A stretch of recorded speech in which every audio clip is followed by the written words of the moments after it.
শিক্ষার্থীদের আন্দোলনের মুখে বাতিল করা হলো স্থগিত এইচএসসি ও সমমানের বাকি সব পরীক্ষা। তবে ফলাফল কি পদ্ধতিতে দেওয়া হবে তা পরে ঠিক করা হবে বলে জানিয়েছেন ঢাকা শিক্ষা বোর্ডের চেয়ারম্যান। মফিউর রহমানের রিপোর্ট। দুপুরে আন্দোলন করতে করতে সচিবালয়ে ঢুকে পড়ে এইচএসসি ও সমমানের শিক্ষার্থীরা। স্থগিত হওয়া পরীক্ষা বাতিলের দাবি করতে থাকে তারা। সে সময় তারা জানায়, শেখ হাসিনার পদত্যাগের দাবি আন্দোলনে 258 শিক্ষার্থী গুরুতর আহত। তারা পরীক্ষা দেওয়ার মতো অবস্থায় নেই। আমাদের অনেকগুলা ভাই মেডিকেলে এখনো অসুস্থ অবস্থায় আছে, এদের জন্য আমরা পরীক্ষা বসতে পারবো না। যারা অসুস্থ তাদের এক্সাম কে দিবে, এটা জবাব চাই। আগের ফলাফলের সাথে সমন্বয় করে বাকি পরীক্ষার ফল দেওয়ার দাবি জানায় তারা। আমাদের দাবিটা আদায় করতে আসছি বড় অফিসার থেকে।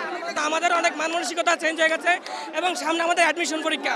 আমাদের অ্যাডমিশন পরীক্ষার ফলাফল পড়বো নাকি আমরা এইচএসসি নিয়ে বসে থাকবো? সাবজেক্ট ম্যাপিং করে 15 থেকে 1 মাসের মধ্যে আমাদের দাবি ফলাফল প্রকাশ করে দেওয়া হবে। তাদের দাবির প্রেক্ষিতে ছাত্র আন্দোলনের সমন্বয়ক হাসনাত আব্দুল্লাহ কয়েকজন শিক্ষার্থীকে সঙ্গে নিয়ে সচিবের সঙ্গে বৈঠকে বসে।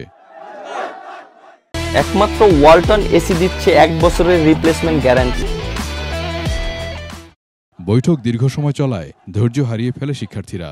উঠে যায় 19 তলায় শিক্ষা মন্ত্রণালয়ের ফ্লোরে। সেখানেও চলে মুহুর্মুহু স্লোগান। পরে একসময় পরীক্ষা বাতিলের ঘোষণা আসলে বিজয় উল্লাসে ফেটে পড়ে তারা।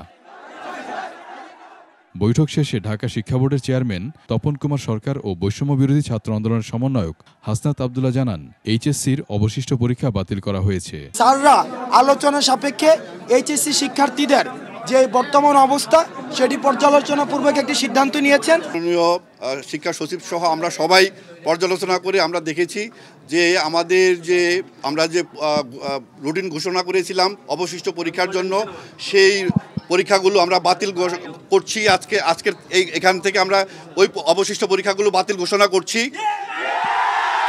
তবে ফলাফল কি পদ্ধতিতে হবে সে বিষয়ে আলোচনা করে পরে জানানো হবে বলে জানান তারা। মফিউর রহমান, 21 টেলিভিশন, ঢাকা।